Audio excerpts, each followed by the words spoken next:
Bom dia, meus amigos, saudações do canal Mosfarma.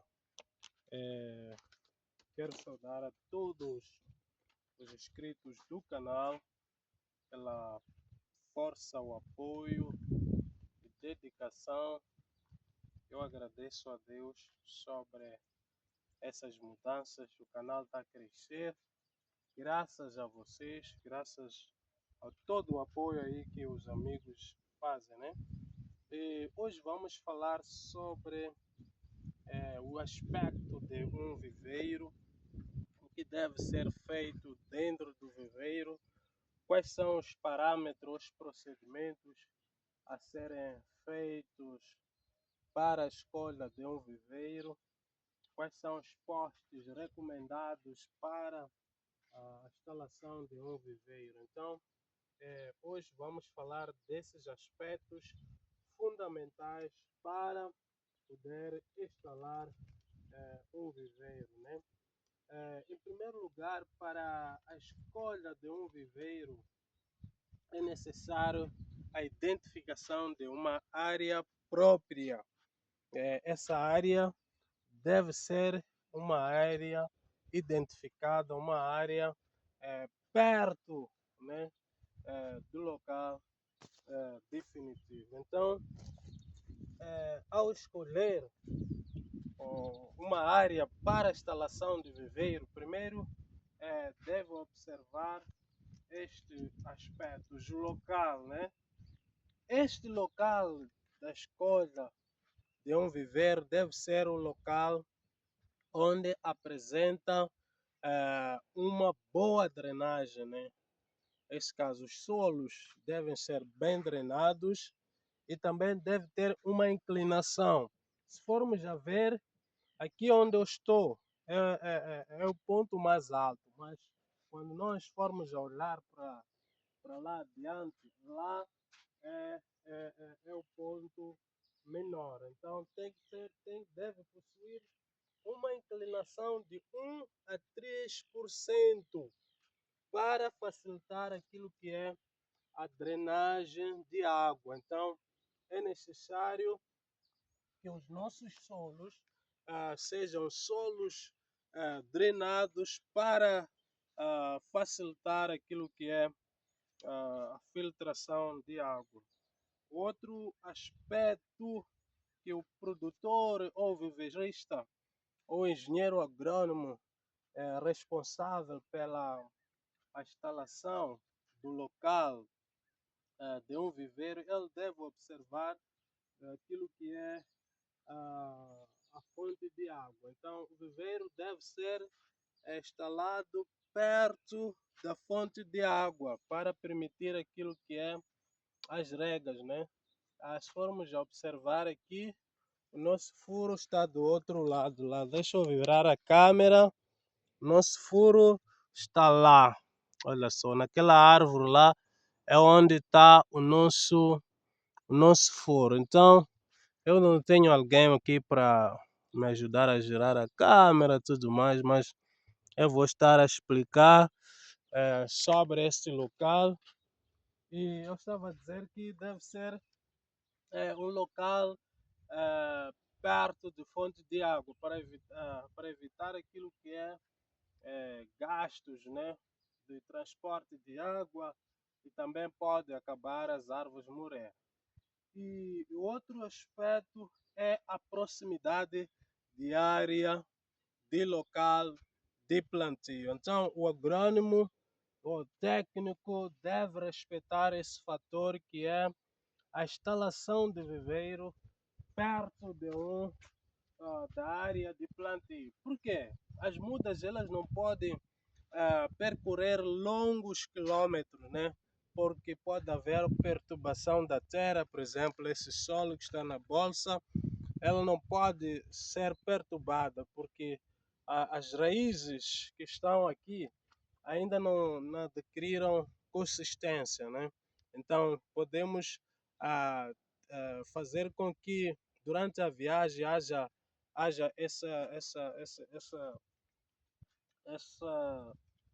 essa remoção, né, de água. Então, o solo não vai dificultando aquilo que é o pegamento da muda no local definitivo.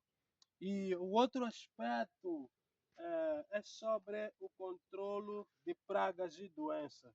Esse é um dos aspectos muito importantes que o agrônomo deve eh, perceber na, no momento, né, que as plantas vão crescendo, no momento em que os cajueiros vão atingir uma altura desejável. Então, vamos falar desses aspectos, sintomas, estava a procurar aqui, sintomas desta doença. Aqui vamos falar sobre esta doença fúngica chamada antracnose. Essa doença é antracnose, vamos falar sobre ela e dos seus, dos seus sintomas, né? Os seus sintomas, são os seus sintomas, não, ou será português. Então, se formos a ver aqui as doenças principais que atacam a cultura de cajueiro, não sei se vai ser visível aí aos amigos, é o antracnose e o ouído. Essas duas plantas aqui foram atingidas, foram infectadas, nesse caso, por antracnose e o ouído. Quais são os sintomas dessas doenças? Os sintomas de antracnose é nada mais, nada menos que é a formação de pequenas manchas, né? Quando a doença é grave, né? Ela vai permitir com que a folha fique atrofiada, né? E já não vai realizar a fotossíntese. Então, esta doença ela é controlada por nada mais que é os enxofres, né? Então, com a base de enxofres, pode-se controlar essa doença também, pode-se aplicar aquilo que é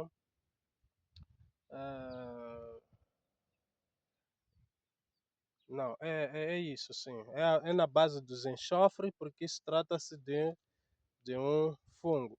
E outra doença que afeta aqui no cajueiro é aquilo que é o ouído. Também é uma doença fúngica, né? Essa aqui é bacteriana, aliás, essa aqui a antracnose é bacteriana e o ouído é fúngica. Então, essas duas doenças são as doenças que afetam mais os nossos viveiros e também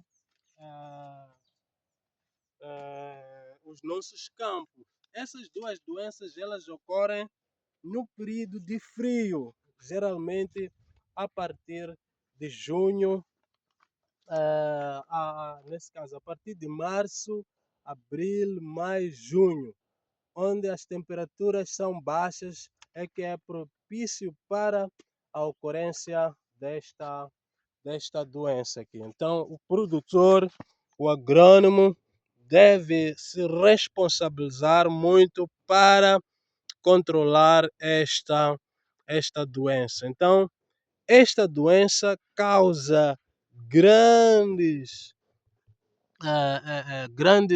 grandes prejuízos, né, no que diz respeito aos nossos pomares. Ela vai reduz 50 a 90% da produção do produtor. Então, é necessário que o pessoal, ou seja, as pessoas empregues para controlar o viveiro, se devem prestar muita atenção, porque estas pragas e essas doenças causam grandes prejuízos.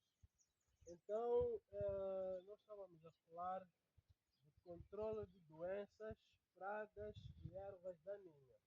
O outro fator importante são ervas daninhas.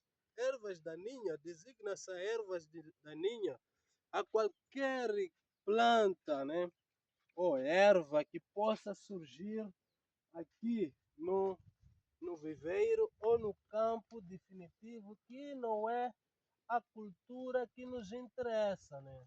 Então, são designadas ervas daninhas a todas as plantas indesejáveis que surgem dentro do nosso campo. Então, o técnico agropecuário, engenheiro agrônomo, que são os responsáveis pelo controle de amanhos culturais dentro das áreas, tem que prestar muita atenção no que diz respeito a esses fatores, a essas doenças. E o outro aspecto aqui que nós temos que fundamental falar aqui é o tamanho da muda. Qual é o tamanho ideal da muda para ser transplantada, ou seja, para ser plantadas no local definitivo? Se ora vejamos aqui, se formos a olhar, as nossas mudas já são prontas para ser plantadas. Outro aspecto que nos indica que a muda já está pronta para a plantação vai surgir na base da bolsa pequeno surgimento de raízes. Quer dizer que esta raiz, esta planta, ela já completou totalmente dentro da bolsa, ou seja, enraizou, emitiu, em outras palavras, né, para pessoas poderem perceber, emitiu completamente raízes aqui. Então, como trata-se de uma cultura de raiz fasciculadas, então elas vão tentar perfurar a bolsa à busca de nutrientes. Então, ela vai emitir raízes. Não podemos deixar com que a muda saísse essas raízes laterais, estão-se a ver aqui. Isto vai prejudicar aquilo que é a nossa planta. Por quê? Quando formos a plantar, essa muda aqui vai entrar em outro período que é a adaptação.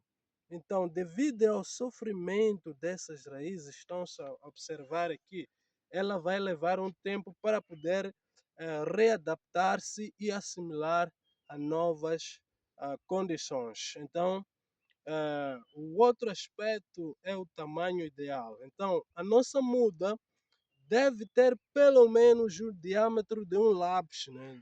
Pode ser lápis de cor, então tem